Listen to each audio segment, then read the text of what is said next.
맑은 햇살이 비치는 아침 3층 단독주택의 창문으로 햇살이 스며들었습니다. 늘 그렇듯 남편은 옆자리에 없었어요.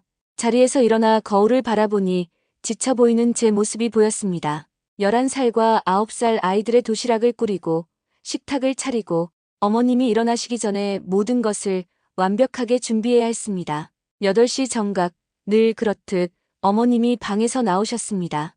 81살의 나이에도 꼿꼿한 자세와 깔끔한 모습을 유지하고 계셨습니다. 눈빛 속에는 은근한 불만이 서려 있었죠. 자리에 앉으시자마자 아침상을 꼬투리 잡기 시작하셨습니다. 국그릇의 위치가 마음에 들지 않는다며 다시 놓으라 하셨고 밥 한 숟가락을 드시더니 질게 지었다며 인상을 찌푸리셨습니다. 아이들이 학교에 간 후 설거지를 마치고 어머님의 방을 정리하기 시작했습니다. 벽장 가득 고가의 명품 가방들과 옷, 화장대에는 비싼 화장품들이 가지런히 놓여 있었어요. 아버님께서 사망하신 뒤 막대한 재산을 물려받은 어머님은 자신의 취향대로 돈을 쓰는 것을 주저하지 않으셨습니다. 어머님께서 방으로 들어오시더니 화장대 앞에 앉으셨어요. 화장품에 손대지 말라는 말씀에 손을 뗐습니다. 이불만 정리하고 방을 나왔죠. 어머님의 눈빛이 항상 저를 감시하는 것 같았습니다. 오후 시간 아이들 간식을 준비하고 있을 때 현관문이 열리고 형님이 들어왔습니다. 저는 웃으며 인사했지만 형님은 형식적인 미소만 지으며 곧장 어머님 방으로 향했습니다. 형님의 달콤한 콧소리가 들려왔어요. 어머님의 블라우스를 칭찬하며 명품은 다르다는 말을 하며 어머님의 기분을 맞춰드리고 있더라고요. 저녁 무렵 남편이 퇴근하고 돌아왔어요. 하루 종일 어머님과 형님 사이에서 녹초가 되어버린 저는 남편이라도 들어오기를 기다리고 있었죠. 따뜻한 미소로 맞이했지만 남편은 어머님이 어디 계신지만 물었습니다. 어머님과 형님이 방에서 대화하고 있다고 말하자 남편은 고개를 끄덕이고는 곧장 어머님 방으로 향했습니다. 그런 남편의 뒷모습을 묵묵히 바라보았습니다. 결혼 11년 차, 이제 익숙할 만한 때도 되었는데 제 마음은 쓰라렸습니다. 이 집에서 저는 단지 가족을 돌보고 밥하고 청소하는 존재에 지나지 않는다는 사실에 여전히 적응이 되지 않았습니다. 저녁 식사 시간 4사람이 식탁에 앉았습니다. 정성껏 차린 음식들이 가득했습니다. 따끈한 된장찌개에서 김이 모락모락 피어올랐고 계절 나물과 생선 요리까지 빠짐없이 준비했죠. 찌개가 식으면 또 꾸중하실까, 생선이 비린내 나면 또 타박하실까. 끝도 없는 걱정에 마음 한구석이 아팠지만 가족들을 위해 웃음을 지었어요. 식사 도중 남편이 어머님을 불편하게 해드리지 말라며 아침에 밥을 질게 했다는 이야기를 꺼냈습니다. 저는 어쩔 도리가 없었습니다. 더 신경 쓰겠다고 말하는 수밖에요. 형님은 살짝 웃으며 끼어들었습니다. 제가 요즘 무신경하다며 어머님께서 형님에게 불편한 감정을 많이 토로하셨다는 이야기를 했습니다. 저는 말없이 밥을 먹었어요.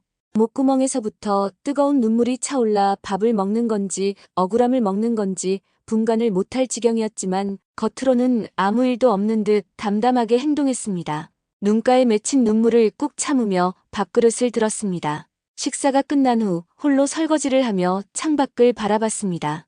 저 멀리 고층 아파트 사이로 노을이 지고 있었습니다.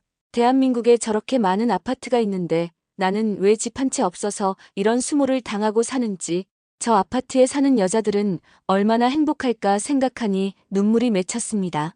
눈물이 차올라 고개를 드니 11살 아들과 9살 딸이 떠올랐어요. 저의 전부인 우리 아이들. 아직 어리기 때문에 아이들에게 엄마의 상처를 줄 수는 없었습니다. 아이들을 위해서라도 이 집에서 버텨야 된다고 다짐했어요. 이 또한 지나가리라 성경 구절을 되뇌이며 설거지를 마쳤습니다. 침실로 돌아와 아이들의 숙제를 봐주고 재웠어요. 그래, 아이들도 교육해야 하니까 생각하며 또 마음을 다잡았어요. 남편은 어머님 방에서 나오지 않았습니다. 매일 밤 어머님과 대화하는 시간이 그에겐 가장 중요했으니까요. 혼자 침대에 누워 천장을 바라봤죠. 오늘도 어김없이 눈물로 베개를 적시는 밤으로 하루가 끝났습니다. 매일 아침 해가 뜨기도 전에 일어나는 것이 일상이었습니다. 그날도 다르지 않았습니다. 눈을 떴을 때 옆자리는 비어 있었어요. 남편은 이미 출근한 듯 했습니다. 언제부터였을까요? 남편과 진심 어린 대화를 나눈 것이 저도 모르게 한숨이 나왔습니다. 아이들 도시락을 꾸리고 식탁을 차리고 어머님이 일어나시기 전에 모든 것을 완벽하게 준비해야 했습니다. 11년이 넘는 결혼 생활 동안 단 하루도 거르지 않은 일이었습니다. 내 자신이 점점 사라져가는 것 같았지만 아이들을 생각하면 그저 견뎌야 했습니다. 8시 정각, 어머님이 방에서 나오셨습니다. 늘 그렇듯 머리카락 하나 흐트러짐 없이 완벽한 모습이셨습니다. 아침상을 차려놓자 어머님께서 테이블 위 국그릇을 가리키셨습니다. 애미야, 이거 뭐니? 어휴, 그릇 위치도 제대로 못 맞추나? 서둘러 자리를 바로잡고 아이들 등교를 도왔습니다. 설거지를 마치자마자 어머님 방으로 향했습니다. 방문을 열자 화장대 앞에 앉아 계신 어머님의 모습이 보였습니다. 무언가를 찾고 계시는 듯 했습니다. 심장이 갑자기 빠르게 뛰기 시작했습니다. 이런 상황이 처음은 아니었습니다. 지난달에는 립스틱을 찾지 못해 온 집안을 뒤집어 놓으셨습니다. 결국 화장대 맨 아래 서랍에서 발견되었지만 그때의 의심하는 눈빛은 잊을 수 없었어요. 어머님께서 이내 화를 내셨습니다. 샤넬 파운데이션이 사라졌다는 것이었습니다. 침대 및 옷장 안 화장실까지 샅샅이 찾아봤지만 결과는 마찬가지였어요. 서서히 밀려오는 불안감이 목을 조여왔습니다. 말끝을 흐리자 어머님의 눈빛이 달라졌습니다. 의심과 분노가 뒤섞인 눈빛이었습니다. 제 물건을 건드렸냐는 질문에 가슴이 쿵 내려앉는 느낌이었어요. 그날 오후 형님이 또 찾아왔습니다. 어머님은 곧바로 파운데이션 이야기를 꺼내셨습니다. 형님은 동정어린 표정으로 어머님의 손을 잡았습니다. 말이 오갈 때마다 그들의 시선이 저를 향했습니다. 그런 눈빛들이 한순간에 저를 도둑으로 만들어버리는 것 같았어요. 순간 당황했죠. 형님의 말투는 친절했지만 그 속에 숨겨진 의미는 분명했습니다. 저를 의심하고 있었습니다. 이전에도 없어진 물건들에 대해 얘기하며 말끝을 흐렸지만 그 의미는 명확했습니다. 며칠 후 어머님이 갑자기 방에서 소리를 지르셨습니다. 50만 원이 든 하얀 봉투가 없어졌다는 것이었습니다. 급히 달려갔더니 어머님이 서랍을 뒤지고 계셨습니다. 떨리는 목소리로 말씀하셨어요. 가슴이 조여왔지만 침착하게 서랍을 하나씩 살펴봤습니다. 결국 봉투는 찾았지만 어머님은 50만 원 중에서 10만 원이 없어졌다며 계속 화를 내셨습니다. 할 말을 잃었습니다. 내가 가져간 게 아닌데 어떻게 증명해야 할지 정말 막막했습니다. 저녁에 남편에게 낮에 있었던 일을 이야기했지만 그의 반응은 차가웠습니다. 엄마가 그러시면 그런 거라며 엄마가 돈을 잘못 세셨을 리가 없다고 했습니다. 제 목소리는 떨렸습니다. 남편마저도 저를 의심하고 있었으니까요. 너무 억울하고 괴롭고 죽고 싶었습니다. 세상에 이럴 수가 있나요? 나를 믿지 못하는 남자가 내 남편이라니. 그날 저녁 형님이 어머님 방에서 나오며 CCTV를 달자는 말을 했습니다. 그 말에 온몸에 식은땀이 났습니다.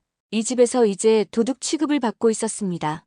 아이들이 잠든 후 화장실에서 울음을 삼키며 소리 없이 울었습니다. 아무도 내 편이 되어주지 않는 이 집에서 점점 더 외롭고 무력해져 갔습니다. 우리 엄마, 우리 아빠 생각이 났습니다. 나도 한때는 우리 엄마 아빠한테 귀여움 받는 딸이었는데 내 신세가 어쩌다가 이렇게 되었는지, 언제부터 잘못되었는지 시간을 다시 돌려 결혼 전으로 돌아가고 싶었습니다. 그렇게 또 일상은 속절없이 흘러갔고 어머님은 평정심을 찾은 어느 날 아침이었습니다. 평소와 같이 모든 아침 준비를 마치고 어머님께 진지 드시라고 말씀을 드리러 방에 들어갔습니다. 그런데 무언가 달랐습니다. 어머님의 표정이 너무나 일그러져 있었습니다. 이전에 없던 격한 분노가 얼굴 전체에 번져 있었습니다. 가슴이 또 철렁 내려앉았습니다. 어머님께서 신경질적으로 서랍을 마구 뒤지고 계셨습니다. 반짝이는 노란 빛의 금반지를 찾고 계셨습니다. 24캐럿 새 돈짜리 금반지라고 했습니다. 아버님이 돌아가시기 전에 마지막으로 사주신 반지라고 하더라고요. 방 안을 구석구석 뒤지셨지만 금반지는 나오지 않았습니다. 점점 더 흥분하시는 어머님을 진정시키려 했지만 소용없었습니다. 어머님의 눈빛이 저를 향했을 때 그 속에 담긴 의미를 바로 알아차렸습니다. 역시나 의심은 저를 향했습니다. 저에게 쏟아지는 말들이 폭포수처럼 쏟아졌습니다. 밤낮으로 이 집에 있는 것은 저밖에 없다며 비싼 반지를 보니 욕심이 났을 것이라며 아이들이 뭘 보고 배우냐고 어디서 저런 게 들어와서 집안을 망치냐고 이루 말할 수 없는 모욕감에 온몸이 떨렸습니다. 이전에 없어졌다가 다시 찾은 물건들과는 차원이 달랐습니다. 이건 명백한 도둑으로 몰아가는 상황이었습니다. 무너져 내리는 마음을 부여잡고 있는데 형님이 또 왔습니다. 형님은 어머님의 이야기를 듣자마자 저를 째려보았습니다. 그래서 저는 경찰에 신고하시라는 말까지 꺼냈습니다. 오히려 그 말을 내뱉으니 쿵쾅거리던 제 마음이 진정이 되는 것 같았습니다. 저는 도둑이 아니니까요. 경찰이 도와주면 오히려 제 무고함을 밝힐 수 있을 것이라는 안도감이 들었습니다. 그날 저녁 남편이 돌아왔을 때 상황은 이미 최악이었습니다. 남편은 어머님과 형님의 이야기를 듣고는 저를 바라봤습니다. 그 눈빛에서 의심을 읽었습니다. 남편의 입에서 나온 말 때문에 더욱 억울했어요. 지영아, 나도 도와주고 싶지만 상황이 많이 심각해졌잖아. 그 말을 듣는 순간 이 집에서 저는 완전히 혼자라는 사실을 깨달았습니다. 10년이 넘는 세월 동안 이 가족을 위해 모든 것을 희생했지만 결국 저는 쉽게 의심받는 타인이었습니다. 그날 밤 이 집을 너무너무 떠나고 싶다는 생각이 들었습니다. 하나 재산 없는 제가 이혼을 하면 두 아이의 양육권을 가져올 수 없을 텐데 아이들 없이 내가 따로 나가 살 수 있을까? 우리 아이들이 불쌍해 너무 미칠 것 같았어요. 다음 날 오전 경찰이 찾아왔습니다. 아이들이 보는 앞에서 조사를 받아야 했죠. 아이들의 놀란 눈빛, 특히 아들의 혼란스러운 표정이 가슴을 찢었습니다. 손에 쥐고 있던 물컵을 내려놓을 틈도 없이 경찰의 질문이 시작되었습니다. 도둑으로 의심받는 자리에서 제가 얼마나 이 가족을 위해 헌신했는지, 얼마나 남편과 어머님을 존중했는지 설명해봤자 소용없었습니다. 대답할 때마다 제 목소리가 떨리는 것이 느껴졌습니다. 아이들은 겁에 질려 울고불고 난리가 났고 제 마음은 걷잡을 수 없이 무너져 내렸어요. 경찰은 집 안구석구석을 살폈습니다. 제 옷장과 서랍도 뒤졌습니다. 경찰이 다녀간 후 집안은 무거운 침묵에 잠겼습니다. 어머님은 여전히 저를 의심하는 눈빛으로 바라보셨고 남편은 무엇을 어떻게 해야 할지 모르는 듯 어찌할 바를 몰랐죠. 그날 밤 아이들을 재운 후 제 방에 홀로 앉아 있었습니다. 창밖은 어둠에 잠겨 있었고 온 집안은 무거운 침묵으로 가득했죠. 마음속에서는 무언가가 서서히 죽어가고 있었습니다. 자존감이었을까요? 아니면 가족에 대한 믿음이었을까요? 침대 위에 앉아 잠시 생각에 잠겼습니다. 만약 내가 없어진다면 이 가족에게는 어떤 의미가 있을까? 아니면 금방 잊어버릴까? 이런 생각들이 꼬리에 꼬리를 물었습니다. 손목을 바라보며 잠시 상상했습니다. 모든 고통이 끝나는 순간을. 그때 아들 방에서 한숨 소리가 들려왔어요. 아들이 여전히 잠들지 못하고 있었습니다. 그 작은 소리에 제 마음이 무너져 내렸습니다. 아이들 앞에서 울지 않으려 참았던 눈물이 뚝뚝 떨어졌습니다. 도망치고 싶었지만 아이들이 있어서 차마 그럴 수 없었습니다. 아직은 아이들을 교육해야 했고 대학에 보내야 했고 다 키워서 시집 장가도 보내야 했습니다. 저는 할 일이 아직 많은 사람이었어요. 다음 날은 경찰서에서 조사를 받았습니다. 집으로 돌아오니 손이 저절로 떨렸습니다. 이제 이 가족들 사이에서 저는 완전히 타인이 되어버린 느낌이었어요. 아니, 타인보다 더 못한 존재. 가족도 아니고 친구도 아니고 일하고 돈 받는 가사도우미도 아니고 그저 도둑으로 의심받는 사람. 11년이 넘는 세월 동안 이 집에 모든 것을 바쳐 살았지만 결국 남은 것은 의심뿐이었습니다. 화장대 거울에 비친 제 모습이 낯설게 느껴졌습니다. 얼마나 많은 밤을 울며 보냈는지 눈가에 주름이 깊어져 있었습니다. 꽉 담은 입술에는 깊은 상처가 나 있었습니다. 항상 참기만 했던 결과였겠죠. 침대 위에 앉아 깊은 생각에 잠겼습니다. 이 집에서의 기억들이 주마등처럼 스쳐 지나갔어요. 결혼 초 남편과의 달콤했던 순간들, 첫 아이를 낳았을 때의 기쁨, 어머님께 인정받고 싶어 밤새 음식을 준비했던 날들, 그리고 점점 커져가는 거리감, 식탁에서 들리는 비난, 형님의 이간질시키는 교활한 말투, 숨을 쉬기조차 힘들었습니다. 어쩌면 이렇게 사라지는 것이 모두에게 더 나을지도 모른다는 생각이 들었습니다. 남편에게는 부담 없는 자유가, 어머님께는 의심 없는 평화가, 형님에게는 원하던 결과가 주어질 테니까요. 아들이 잠결에 부르는 엄마 소리가 귓가에 맴돌았습니다. 손에서 면도기가 떨어졌습니다. 바닥에 무릎을 꿇고 소리 없이 울었어요. 제가 없어지면 우리 아이들은 어떻게 될까요? 이 차가운 집에서 누가 그들을 따뜻하게 안아줄까요? 남편이 재혼이라도 하면 우리 아이들은 찬밥 신세가 되겠죠. 아이들 방으로 발걸음을 옮겼습니다. 문을 살짝 열고 그들의 자는 모습을 바라봤습니다. 평화롭게 잠든 두 아이의 얼굴에 달빛이 부드럽게 내려앉아 있었어요. 그들의 숨소리가 방 안을 채웠습니다. 살아있다는 증거. 제가 여기 있어야 하는 이유. 아들의 침대 옆에 무릎을 꿇고 앉아서 작은 손을 잡았습니다. 따뜻했습니다. 그 온기가 제 마음까지 전해져 왔어요. 아이들이 저를 필요로 하는 한 저는 여기 있어야 했습니다. 다음 날 아침, 평소와 같이 일어나 아침상을 차렸어요. 남편과 어머님은 조용히 식사를 했습니다. 공기 중에는 여전히 무거운 의심이 떠다녔지만 제 마음은 어제보다는 조금 가벼워졌습니다. 아이들을 위해 버텨야 한다는 결심이 섰으니까요. 경찰서에서 전화가 왔습니다. 추가 조사가 필요하다며 오늘 오후에는 집에 방문해야겠다는 내용이었습니다. 여전히 이 상황은 끝나지 않았지만 이제는 무너지지 않을 것입니다. 적어도 아이들이 제 옆에 있는 한. 이날 오후 경찰이 다시 집을 방문했습니다. 이번에는 2명이 왔습니다. 한 명은 전에 보았던 형사였고 다른 한 명은 나이가 좀 더 많아 보이는 여성 경찰이었습니다. 현관문을 열어주며 심장이 빠르게 뛰었습니다. 과연 이번에는 어떤 질문들이 저를 기다리고 있을까 싶었습니다. 예상과 달리 경찰들은 저에게 질문을 하지 않았습니다. 대신 어머님을 찾았죠. 혼란스러웠지만 어머님의 방으로 그들을 안내했습니다. 경찰들이 들어가고 문이 닫히자 밖에서 기다렸습니다. 시간이 느리게 흐르는 것 같았어요. 방문이 열리고 여성 경찰이 나왔습니다. 표정이 심각했습니다. 경찰이 저를 한쪽으로 부른 뒤 낮은 목소리로 말했습니다. 어머님의 진술에 앞뒤가 맞지 않는 부분이 있다는 것이었습니다. 금반지를 마지막으로 본 시간과 장소가 계속 바뀌고 그 전에 분실했다는 화장품과 돈에 대한 설명도 일관성이 없었다고 했습니다. 경찰은 조심스럽게 어머님께 인지 테스트를 제안했다고 했습니다.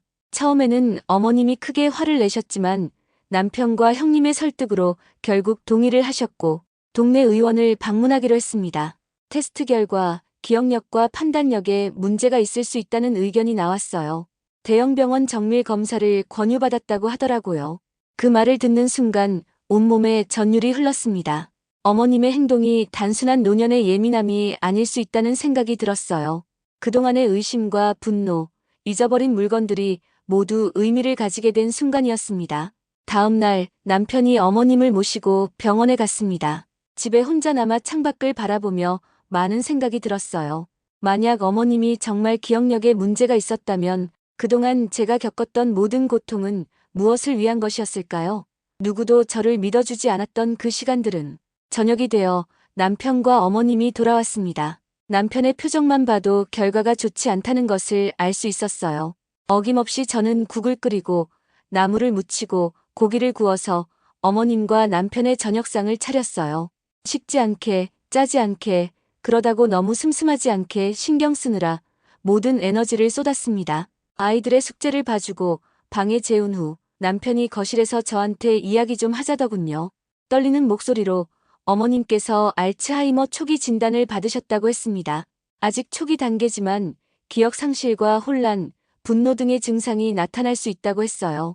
남편의 눈에는 눈물이 고여 있었습니다. 처음 보는 모습이었어요. 항상 강인한 척 냉정했던 그가 이렇게 무너지는 모습을 본 적이 없었습니다. 어머님에 대한 걱정도 있었겠지만 저에게 했던 행동에 대한 미안함도 있을 거라고 애써 위안을 삼았어요. 다음 날 아침 형님이 서둘러 집으로 왔습니다. 어머님의 상태를 물으며 병원 결과를 자세히 듣고 싶어 했습니다. 남편이 모든 것을 설명하는 동안 형님의 표정이 이상했습니다. 놀라는 척했지만 어딘가 부자연스러웠어요.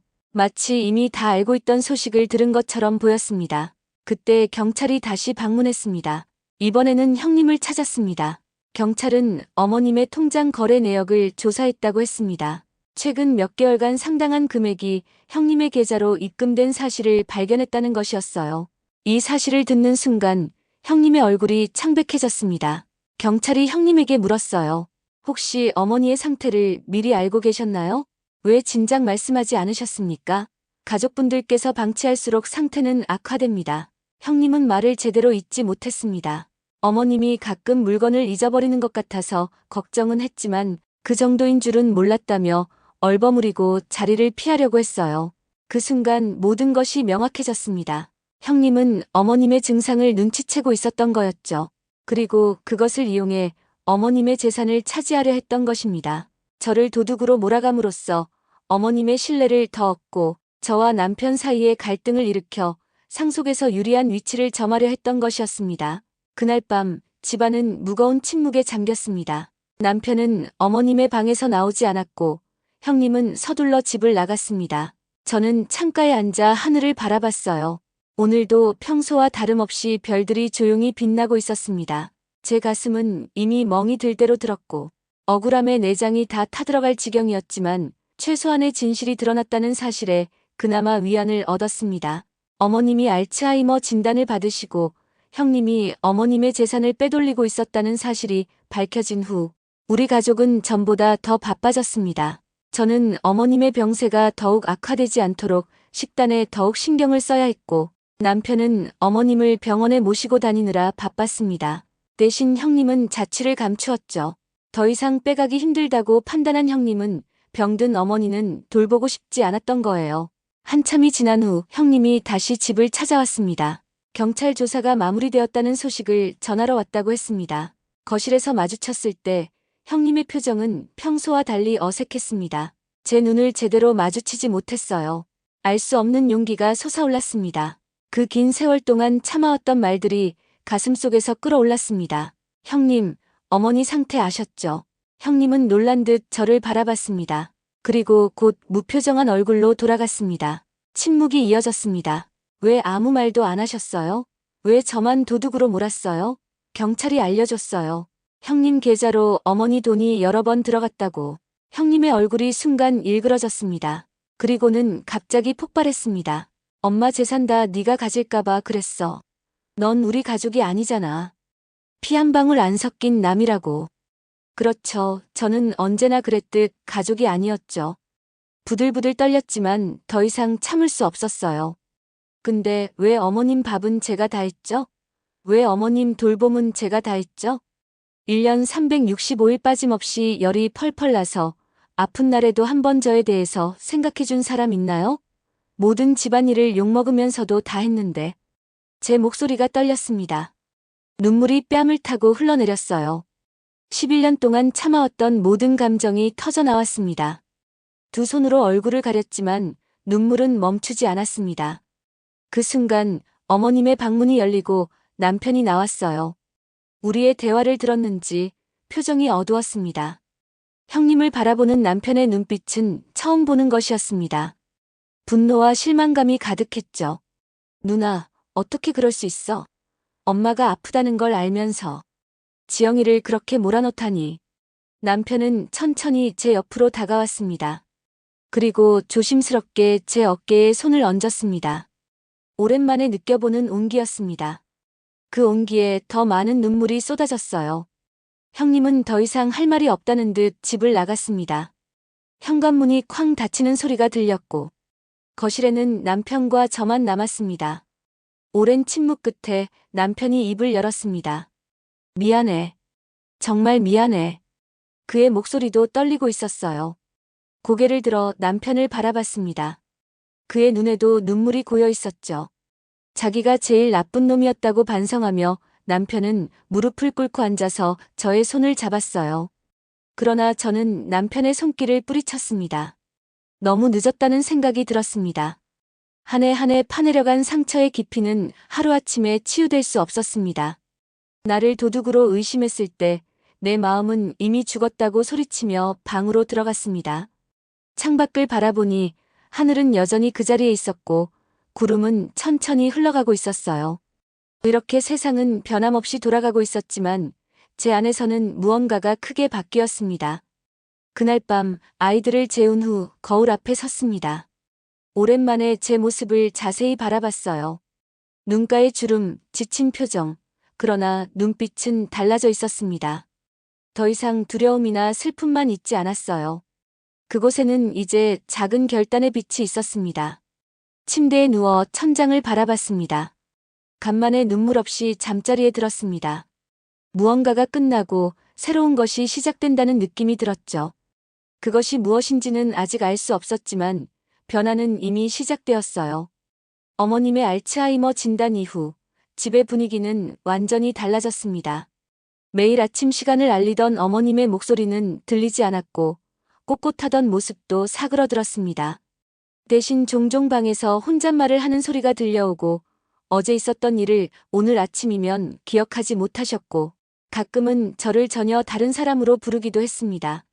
남편은 급하게 병가를 내고 어머님을 돌보기 시작했습니다. 평생 어머님에게 의존해온 남편으로서는 이런 상황을 받아들이기 힘들었을 거예요. 밤마다 어머님 방문 앞에서 남편이 소리 없이 우는 모습을 보았습니다.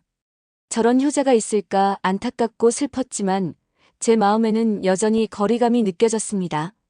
의사는 어머님 상태가 급속히 진행 중이라고 했습니다. 초기 증상이라고 생각했는데 이미 상당히 진행된 상태였다고 합니다. 그동안 누구도 알아차리지 못했다는 것이 더 큰 비극이었습니다. 아니, 형님은 알고 있었지만 자기의 사리사욕 때문에 말하지 않았을 뿐이었죠. 어느 날 아침 어머님께서 갑자기 밖으로 나가겠다고 하셨습니다. 남편이 말렸지만 소용없었어요. 결국 같이 동행하기로 했습니다. 어머님은 은행으로 향했습니다. 통장 정리를 하고 싶다며 형님 앞으로 돈을 보내고 싶다고 하셨어요. 그동안의 일을 전혀 기억하지 못하시는 듯 했습니다. 은행에서 직원이 법적 대리인 없이는 큰 금액을 이체할 수 없다고 설명했습니다. 어머님은 갑자기 역정을 내셨고 어떻게 할 수가 없어서 은행을 그냥 나왔습니다. 집으로 돌아오는 길에 어머님은 너무나 지쳐 보였어요. 남편의 부축을 받아 겨우 걸을 정도였죠. 그날 저녁 어머님은 갑자기 쓰러지셨습니다. 응급실로 향하는 구급차 안에서 어머님의 작고 주름진 손을 잡았습니다. 그 손은 언제나 단단해 보이던 손이었지만 지금은 그저 노쇠하고 약해 보였죠. 남편은 눈물을 참지 못했어요. 병원 침대에 누운 어머님은 이제 저를 알아보지 못했습니다. 간호사가 누구냐고 물었을 때 어머님은 이 여자는 모르겠어라고 대답하셨습니다. 그 말에 이상하게도 가슴이 아팠습니다. 11년을 옆에서 모셨는데 이렇게 쉽게 잊혀진다는 것이 참 서글펐어요. 남편은 형님과의 연락을 끊었습니다. 어머님의 병세가 악화된 걸 생각하면 형님을 용서할 수 없다고 했습니다. 저는 그저 묵묵히 지켜보았어요. 이 가족의 붕괴는 필연적이었는지도 모릅니다. 진실은 언젠가는 드러나게 되어 있으니까요. 병원에서의 날들이 이어졌습니다. 어머님은 점점 더 많은 것을 잊어갔어요. 아들의 얼굴도 자신이 살던 집도 심지어 자신의 이름조차 가끔 기억하지 못하셨습니다. 안타까운 모습이었지만 한편으로는 그것이 어머님에게는 더 나을지도 모른다는 생각이 들었죠. 괴로운 기억들로부터 자유로워지시는 것이니까요. 어느 날 밤 병실에 홀로 남았을 때 남편이 들어왔습니다. 그리고 갑자기 무릎을 꿇고 사과했습니다. 그동안 저를 아내로 존중하지 않았다며 어머님의 그림자로만 보았다며 이제 와서 깨달았다며 그의 눈에는 진심이 담겨 있었습니다. 조용히 눈물만 흘렸습니다. 용서해달라는 그의 말에 바로 대답하지는 못했어요.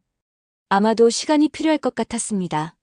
너무나 깊게 상처받은 마음은 쉽게 치유되지 않으니까요. 그저 아이들을 위해서라도 관계를 유지해야 한다는 생각뿐이었습니다. 어머님의 상태는 나날이 악화되어 갔어요. 의사는 요양시설을 추천했습니다. 24시간 돌봄이 필요한 상태라고 했습니다. 남편은 몇 날 며칠을 머리를 싸매며 고뇌했어요. 결국은 어머님의 건강을 위해 요양원으로 모시기로 했습니다. 요양원으로 어머님을 모시는 날 창밖으로 내리는 비를 바라봤습니다. 하늘도 우리의 슬픔에 동참하는 듯 했어요. 한때 이 집의 중심이었던 어머님은 이제 자신의 왕국을 떠나 낯선 곳으로 가야 했습니다. 그녀가 그토록 두려워했던 일이 현실이 된 것이죠. 모든 것을 잃고 모든 것을 잊어가는 여왕의 몰락이었습니다. 몇 달이 흘렀어요. 어머님은 요양병원에서 지내고 계셨고 저는 여전히 집에서 아이들을 돌보고 있었습니다. 남편은 점점 말수가 줄어들었어요. 어머님의 빈자리가 크게 느껴졌을 테지요. 그는 주말마다 요양병원을 찾아갔습니다. 저도 가끔 따라갔지만 대부분은 혼자 아이들과 시간을 보냈습니다. 형님은 법적 문제로 인해 더 이상 우리 집에 오지 않았죠. 어머님의 재산을 가로챈 것이 법정에서 인정되어 처벌을 받게 되었다고 들었습니다. 가족으로서는 가슴 아픈 일이지만 진실이 바로 세워진 것에 대해서는 다행이라는 생각도 들었어요. 저는 남편이 요양병원에 갈 때마다 도시락을 준비했습니다. 어머님이 좋아하셨던 반찬들로 가득 채운 도시락이었죠. 워낙에 까다로우신 분이라 병원 음식이 입에 맞지 않으실 테니까요. 비록 저를 알아보지 못하셨지만 제가 준비한 음식은 항상 잘 드셨습니다. 오늘은 제가 도시락을 들고 요양병원을 찾았습니다. 봄날의 햇살이 창문으로 들어오고 있었어요. 어머님은 휠체어에 앉아 창밖을 바라보고 계셨습니다. 예전에 꼬장꼬장하고 위험 있던 모습은 온데간데 없이 작고 연약해 보였습니다. 그래도 머리는 여전히 단정했고 옷매무새도 깔끔했습니다. 그것만은 변하지 않았더라고요. 어머니, 오늘은 날씨가 참 좋네요. 어머님은 천천히 고개를 돌려 저를 바라보셨습니다. 낯선 사람을 보는 듯한 눈빛이었습니다. 안타까운 마음이 들었어요. 오늘 특별히 어머님이 좋아하시는 도라지나물이랑 무나물 해왔어요. 한번 드셔보세요. 도시락을 열고 조금씩 어머님께 음식을 드렸습니다. 어머님은 천천히 음식을 드셨어요. 그리고 문득 이상한 일이 일어났습니다. 어머님의 눈빛이 잠시 맑아지는 것 같았습니다. 이거 맛있네. 그 말 한마디에 가슴이 찡해졌습니다. 어쩌면 어딘가에 아직 기억이 남아있는 걸까요? 음식의 맛으로 과거를 기억해내는 것일까요? 내 며느리 이름이 뭐였더라? 어머님이 갑자기 물으셨습니다. 숨이 멎는 것 같았습니다. 저를 기억하려고 노력하고 계신 것 같았습니다. 윤지영이에요. 며느리요. 어머님은 잠시 생각에 잠기시더니 참 착했지 하고 말씀을 이어가셨어요. 눈물이 눈가에 맺혔습니다. 어머님의 기억 속에서 저는 착한 아이였던 것입니다. 모든 오해와 갈등에도 불구하고 그것이 어머님의 마음속에 남아있는 저의 모습이었습니다. 어머님은 천천히 손을 뻗어 제 손을 잡으셨습니다. 그 손은 차갑고 주름져 있었지만 그 안에는 따뜻함이 느껴졌습니다. 어머님의 눈에는 흐릿한 눈물이 맺혀 있었습니다.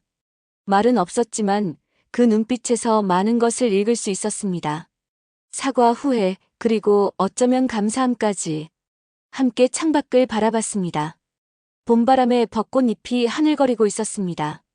시간은 흘러가고 사람은 변합니다.